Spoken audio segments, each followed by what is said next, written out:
Welcome to this episode of Crap No One Tells You. With me today is is Beth Allen from DIY Hip Chicks.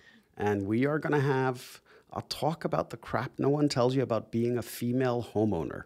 Absolutely. So welcome. Thank you, Gummy, for having me here. And there is a lot of crap that people just don't know about homeownership. So let me start with the basic question we ask everyone. What is some crap no one tells you about being a female homeowner? Well, you will be talked down to. You will be talked over. You will be minimized that you don't know much about your home. And you have to really dig in and find some balls so that you can assert yourself. Okay. Tell me like it is. Tell me how you really feel. I have been a GC for, 10 years? You know, I've had a contractor license, but my primary focus is teaching women how to be good homeowners. Okay. So the whole point behind Hip Chicks is, it stands for Home Improvement Project Chicks. So the whole premise is about empowering women to be good homeowners. And my focus is that I want them to be smart, capable, and confident. So I want them to be able to walk into Home Depot and ask for what they need and know what they need and not be talked down to. I'll never forget the day I walked into our local Home Depot, and it was after a business meeting, and I was in a skirt, and my hair and nails were all done, and I had heels on. And the little old man in the yellow or orange apron came over. "Can I help you, honey?" And I looked at him and I said, "I need a number 6 zinc galvan, blah, blah, blah." I don't even remember what it was. Right. And I just spouted off, and he was like he didn't expect that I knew exactly what I needed. Right. And I said to him, "Where on the wall is it?" I knew what I needed. I just didn't want to waste my time finding it on the wall of, hardware. So there is that assumption that women homeowners don't know anything. Right. And that we need a man to make these decisions and repairs for us. And I'm all about debunking that.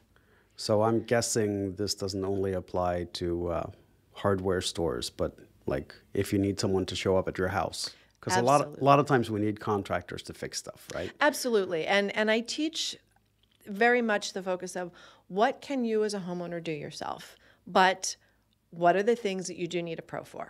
And I'm very clear with my students as to that is a pro level task, don't try it. But I want them to understand how the task is done so they can have the intelligent conversation.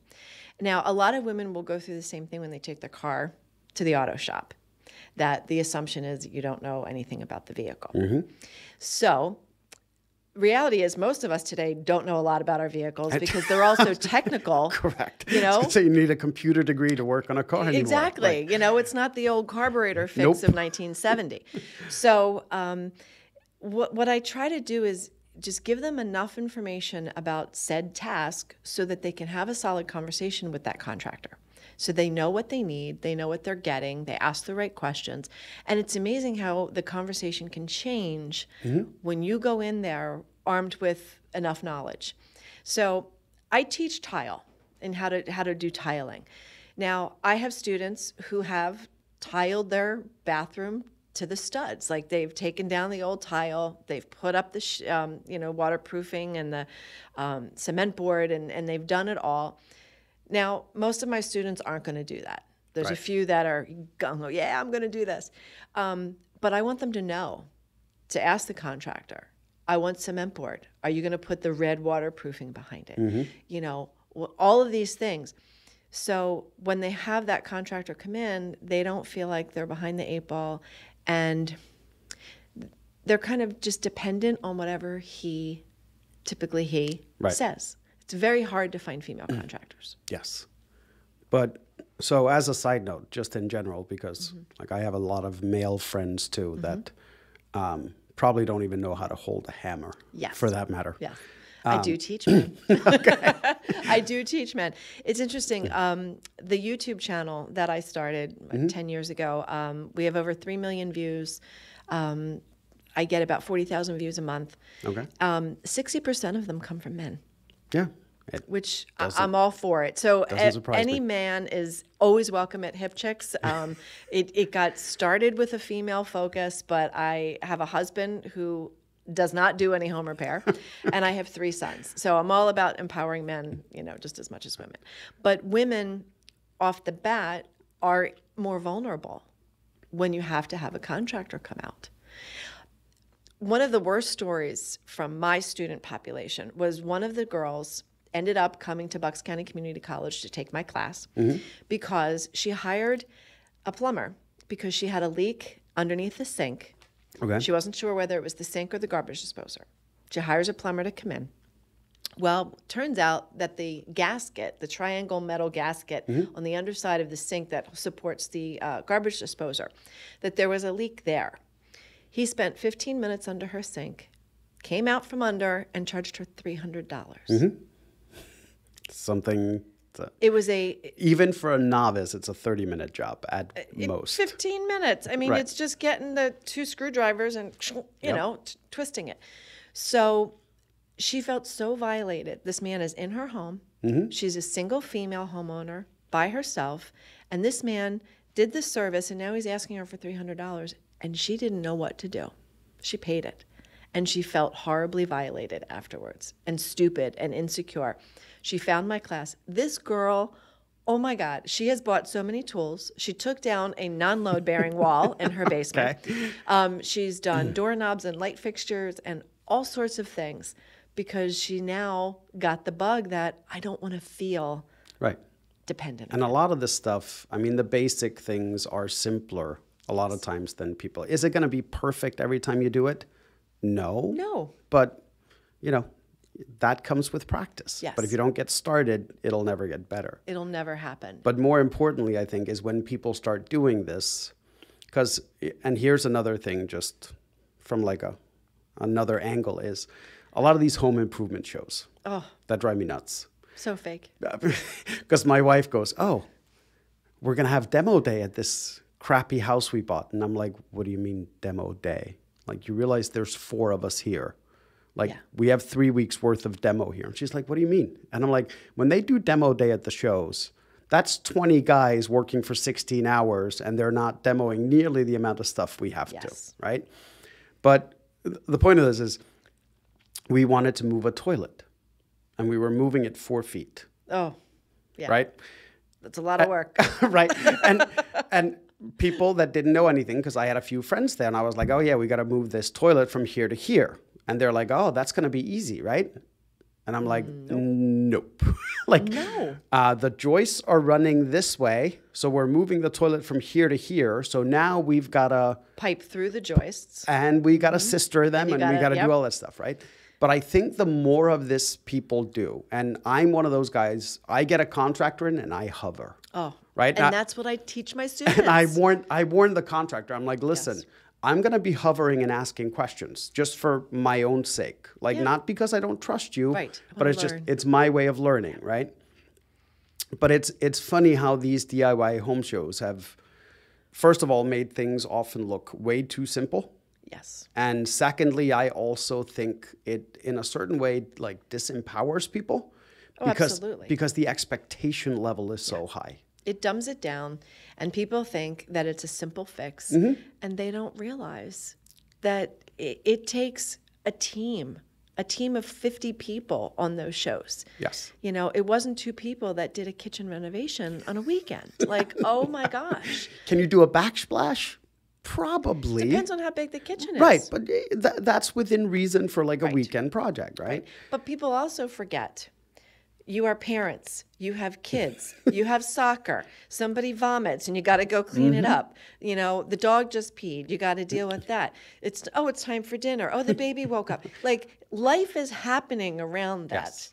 And you have to give yourself the grace that this is going to take you a little while. But when you're done, you're going to feel so freaking proud because you did it.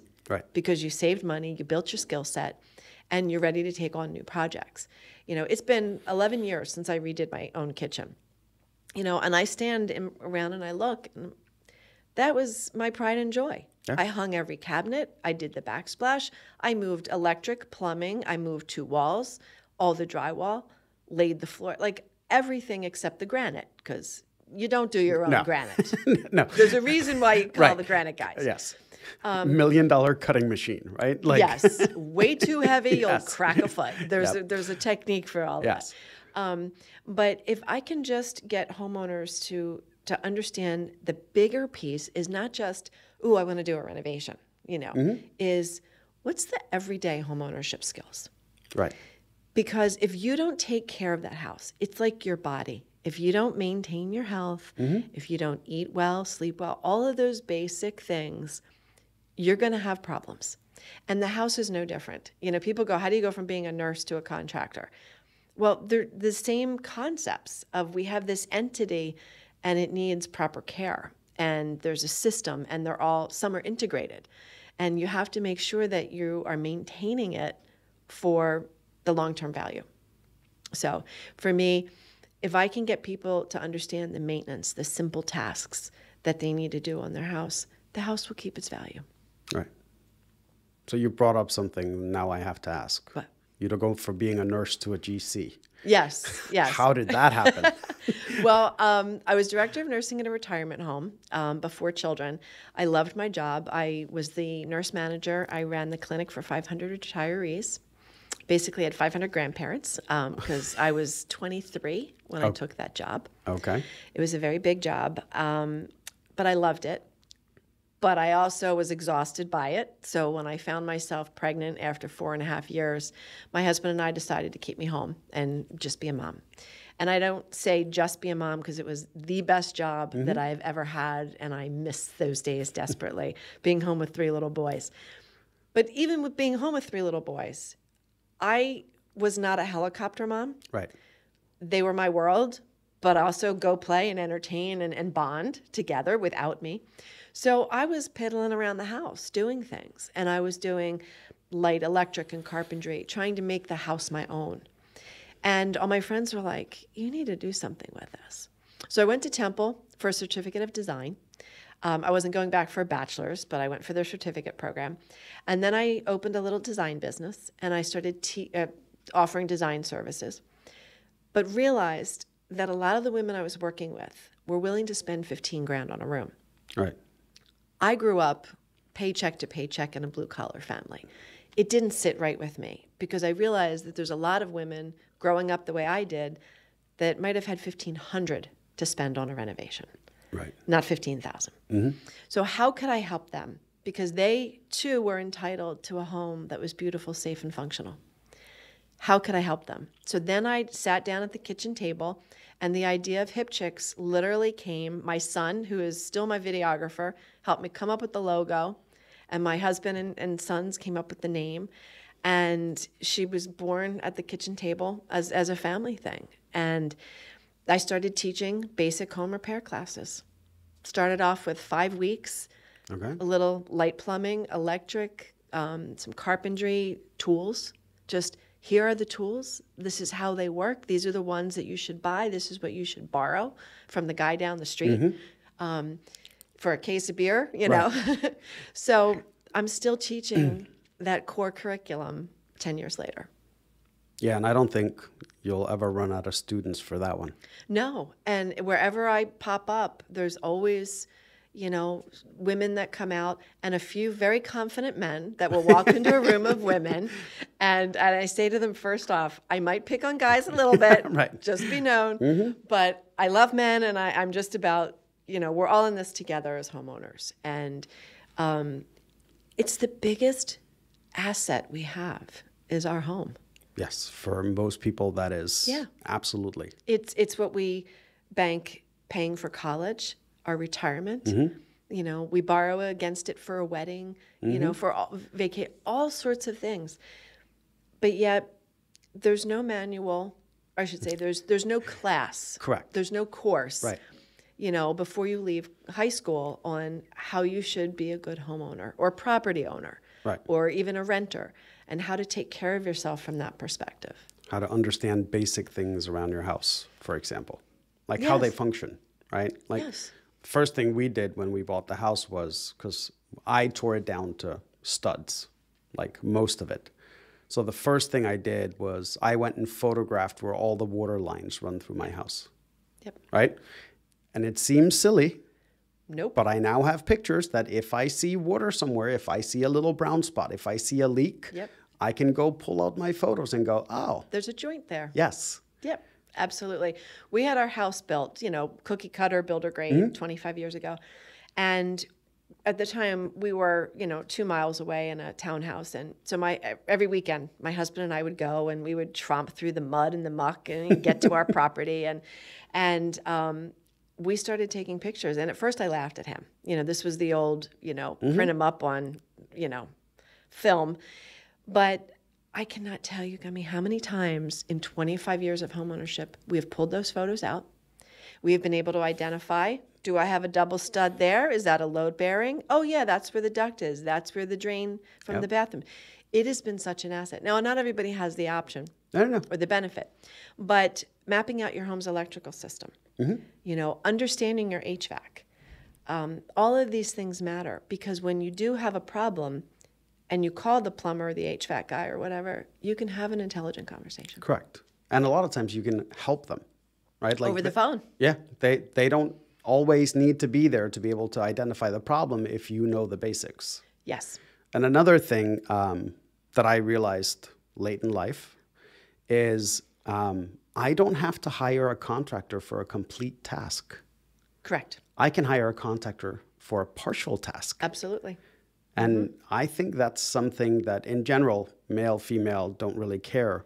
Yep. Don't realize that you can have a contractor come out and quote the rebuild only and you'll do the demo. Absolutely. You can have them quote putting cabinets in only, right? You mount the hardware yourself. Yep. Yep. And You can piecemeal a lot of those things.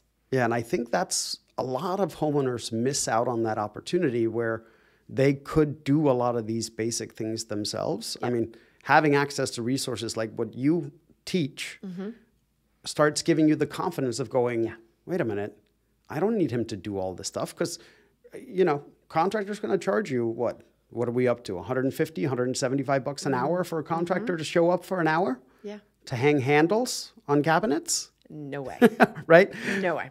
So what would you say are kind of like the most common questions you get at these seminars or events, workshops?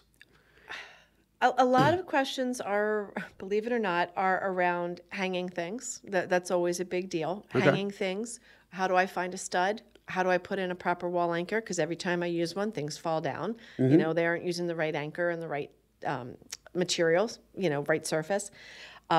Caulking. Believe it or not, caulking is huge.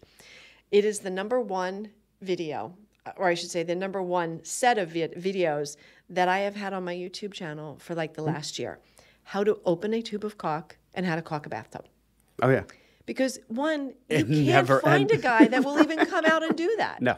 You can't find people that are willing to come and do it. So you have to learn to do that yourself.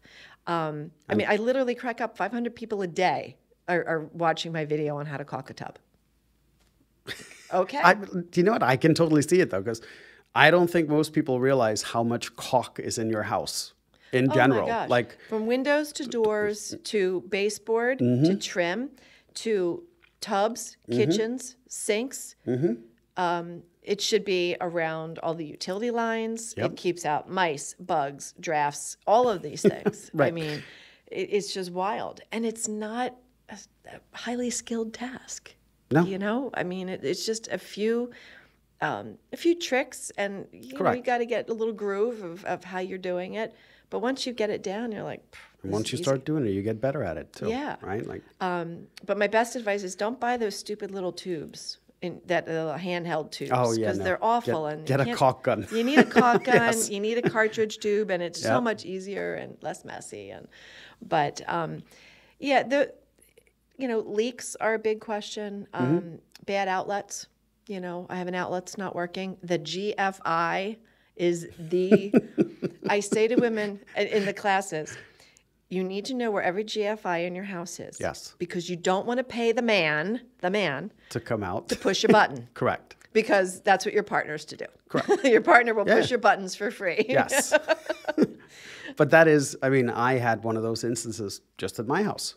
Yeah. There was a GFI outlet. I didn't even know it was there. Yep. And then my pool guy shows up and plugs into something, and he goes, your outlets aren't working. I'm like, what do you mean they're not working?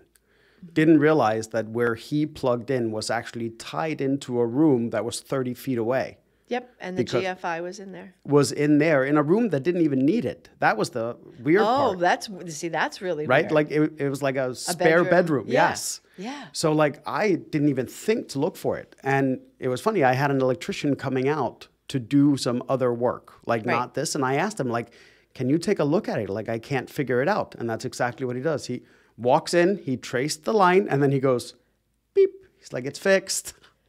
Really? Now, had you called him for just that? Yeah, that would have been a $200 bill. Hopefully $100, $100, right? Yes. Yeah. I mean, a decent guy would just charge you a basic fare, right. you know. But again, you know, the reset button on the garbage disposer. Oh yeah. That's another $100 button. Yes. You know, like seriously, these things, just knowing these things, because it's not just the money. It's my sink is backed up full of scum because the garbage disposer is not running. And I'm going to go on Facebook and I'm going to say, who is your plumber? Right. Who's got a plumber? Who has a handyman? I need somebody who you can trust, who can come out quick, who doesn't charge a lot. Yeah, good luck finding that guy. Yes. So your friends get back to you. You call a few people. They don't call you back because the good ones are busy, so they don't get back to you. Now, you're going on day 2. You still have the scum in your sink with your dirty dishes. Had you taken my class, you would have known where the darn button was, and in 3 minutes, you would have been back to a clean sink. But I try to focus in on just like real everyday homeownership to spare you money, stress, and time. Yeah, because there is a lot of stuff. Once you own the home, right? Like once you live in it every day, you start realizing there are a million little things that start going wrong, right? Like you open and close the same cabinet a lot because that's where your dishes are. Right, now the hinge is loose. Or a screw comes out. Like, and it's one of those, like, you need to know how to fix it. Right. And you need to know little tricks. Like if the screw isn't biting, put a piece of toothpick in there and then tighten it. Well, the toothpick will now expand and actually hold it, right? Yep. If you have to call someone, for all those little things. Yes. And those little things that just nag at you every day because you see it. And in the way I think of it is, it's not just that little thing that's sitting there. It's a reminder of, I don't feel like I have my shit together, pardon me, because this thing is wrong in my house. Right. It's just one more little thing that I feel like I don't have control over. Right. And for me, that's what those little things are. It's just a little, hey, I'm over here. Hey, I still need attention. We all have so much on our plates between work and family, just trying to take care of ourselves in this crazy world and keep our sanity. To not have these little things in our home overwhelm us, it to me is just important. Right.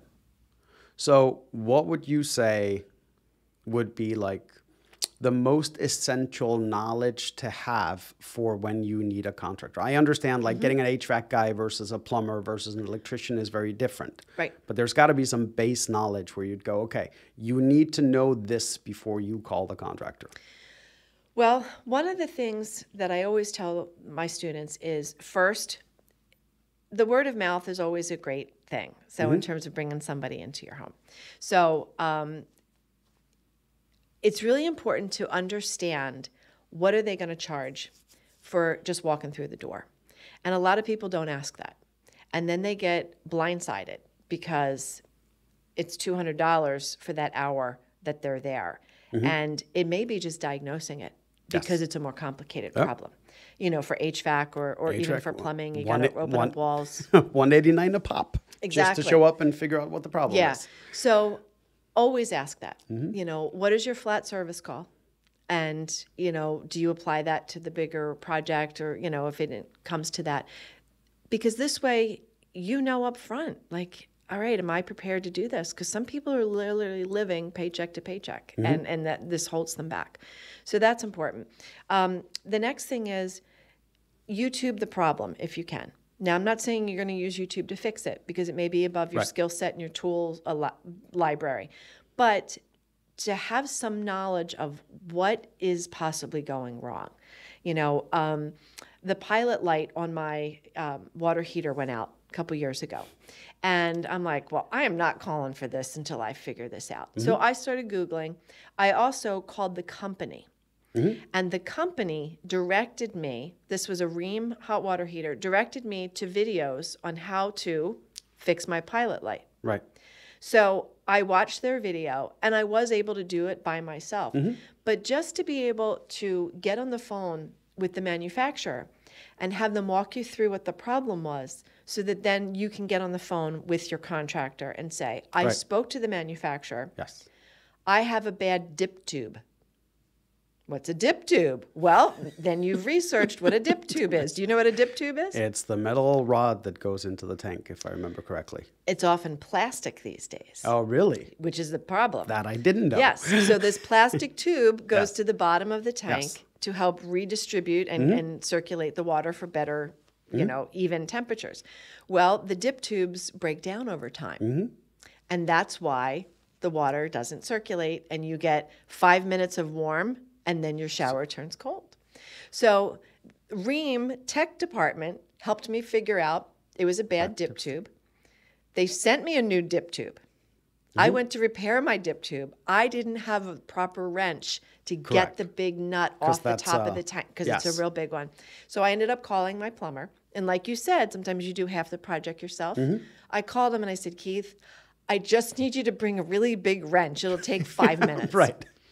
He came over later that day. He didn't even charge me. Right. Now, granted, I send a lot of customers to him. And you have a relationship. We with have a them and relationship. stuff, right? But, you know, and I was able to finish, you know, the rest of the work and put everything back together. And but I knew what I needed. Yes. I knew about how long it was going to take. So I had an idea going in so that I could have that strong conversation. Right. So whatever it is, do a little research. You know, you can literally Google, my Kenmore freezer is not making ice, and the model number. Yes. And there's videos out there. And I'll give you, there's a reset button here. Your water hose could be clogged. Like it runs you through the basic troubleshooting. Right. I always say there's a reason when you call for IT support, your internet's out. The first thing they ask you to do is reset your equipment, right? Yeah.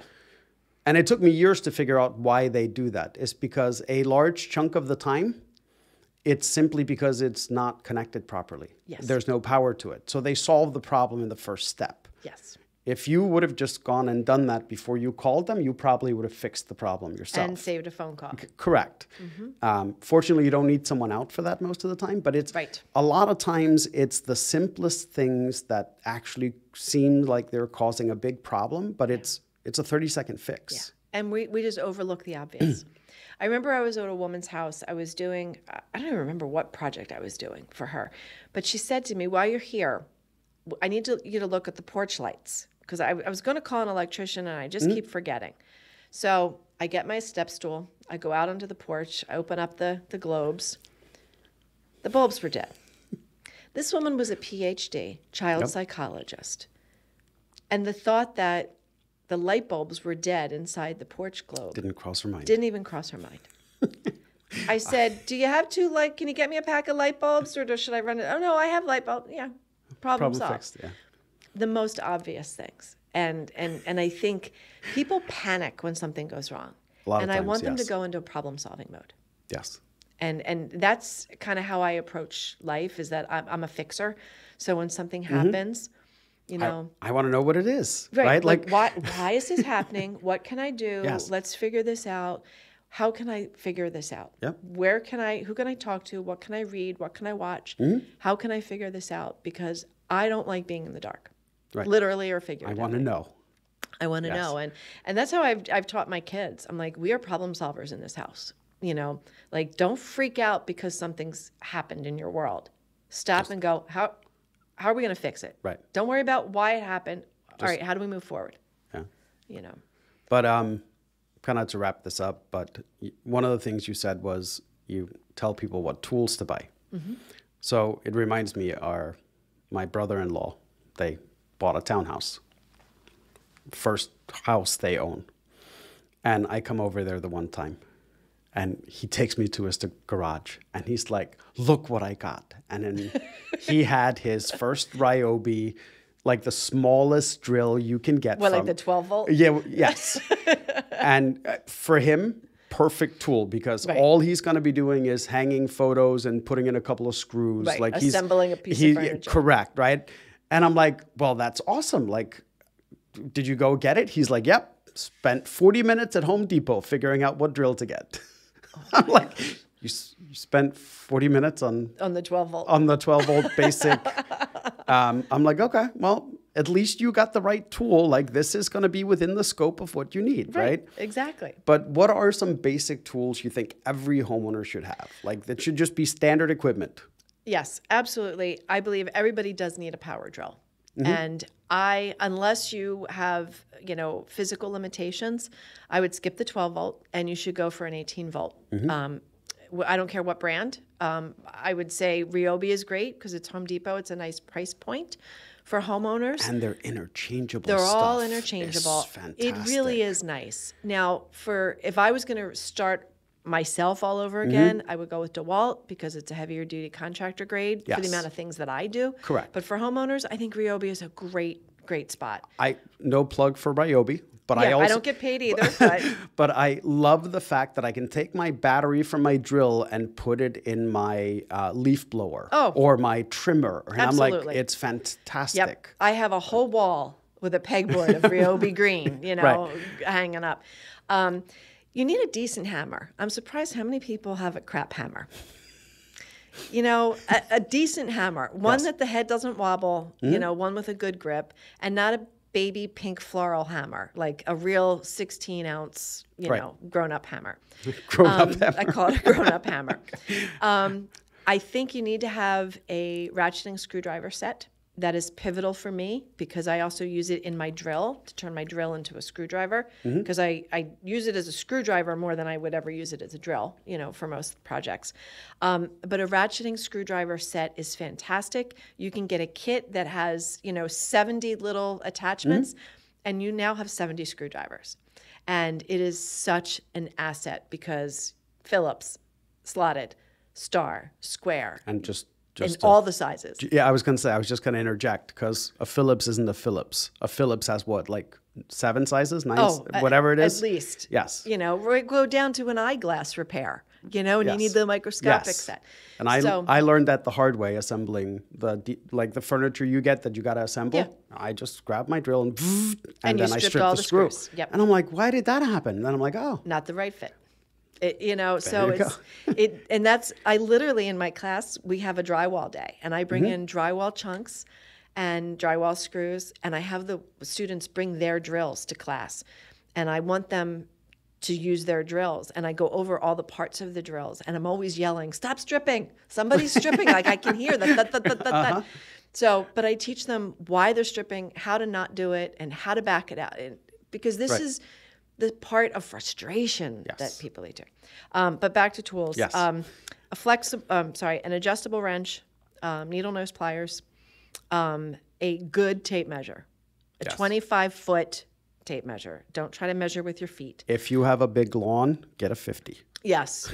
If you're talking outside stuff. A headlamp. I know it sounds goofy, but I love my headlamp. I do Mine's too. a Disney Cars headlamp from my kids, but I still use it. I think those are like just the core things that people need. A stud finder's really nice, so you don't screw up, make too many holes hanging things. It's nice to have. And my YouTube channel. That's the other thing you should have in your toolbox. I was going to say, and then, just access to information. Yeah. I think is... a Home Depot sells that big textbook, the big orange textbooks. Yes, they're gigantic. Yep, 1, 2, 3. Yes.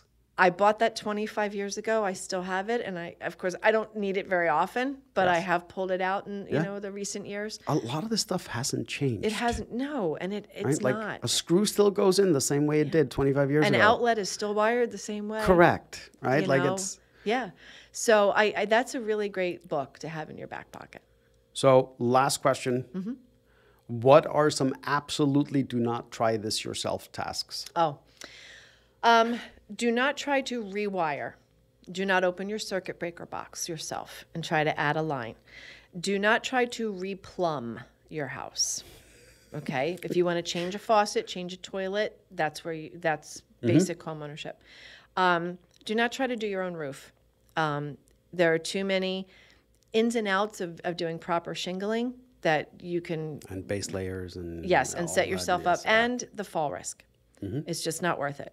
And taking down walls. Unless you absolutely positively know that it's not load bearing, do not try to pull a HGTV remodel with a sledge and take out a load-bearing wall. When I was a kid, my parents did that. My parents took down a 4-foot wide load-bearing wall that was between the living room and dining room because my mother wanted her break front on a certain wall.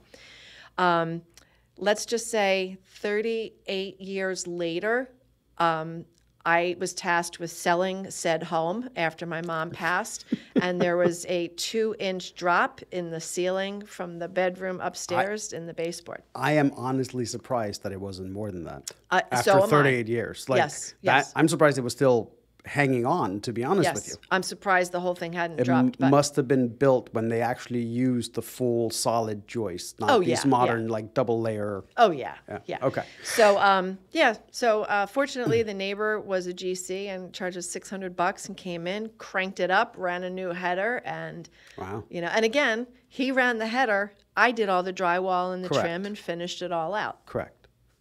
Once So, again, this comes piecemealing. back. Yeah, that comes back to you can get them just to do the task. You can't. Exactly. You can do a lot of the finishing stuff. It's not going to look perfect the first time you do it. It's drywall. Yeah. As a nurse, Right. if I screw up, there's consequences. Yes. As long as it's not electric or plumbing or structural, you go buy a new piece of drywall. You repaint. You get more spackle. Yeah, I was going to say, Don't sweat it. Spackle and paint will fix a caulk. lot. And caulk. The magic of caulk.